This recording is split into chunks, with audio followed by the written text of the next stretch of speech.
ನಮಸ್ಕಾರ ಎಲ್ರಿಗೂ ನನ್ನ ಚಾನಲ್ಗೆ ಸ್ವಾಗತ. ತುಂಬ ದಿನ ಆಯಿತು ವಿಡಿಯೋ ಅಪ್ಲೋಡ್ ಮಾಡಿ. ಇವತ್ತು ಬಿಸಿ ಅನ್ನ, ತುಪ್ಪ ಮತ್ತು ಇದು ಹೀರೆಕಾಯಿ ಎಣ್ಣೆಗಾಯಿ, ನನಗೆ ಅನ್ನಕ್ಕಿಷ್ಟ. ಆಮೇಲೆ ಇದು ಸುಟ್ಟಿರೋ ಹಪ್ಪಳ, ಇಷ್ಟು ಕಲಿಸ್ಕೊಂಡು ತಿಂತಾಯಿದ್ದೀನಿ.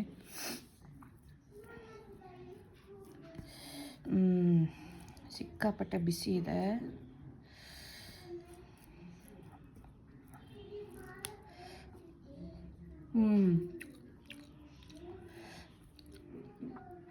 ಇದು ಜೋಳದ ರೊಟ್ಟಿ, ಚಪಾತಿಗೆ ಎಲ್ಲ ಚೆನ್ನಾಗಿರುತ್ತೆ. ಬಟ್ ನನಗೆ ಇದು ಬಿಸಿ ಅನ್ನಕ್ಕೆ ಕಲಿಸ್ಕೊಂಡು ತಿನ್ನೋಕ್ಕೆ ತುಂಬಾ ಇಷ್ಟ ಆಗುತ್ತೆ.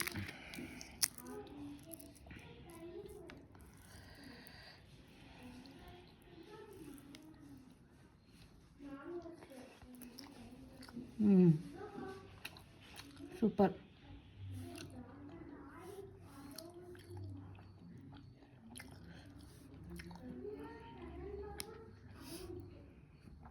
ಹೀರೆಕಾಯಿ ಚೆನ್ನಾಗಿ ಬಂದಿದೆ.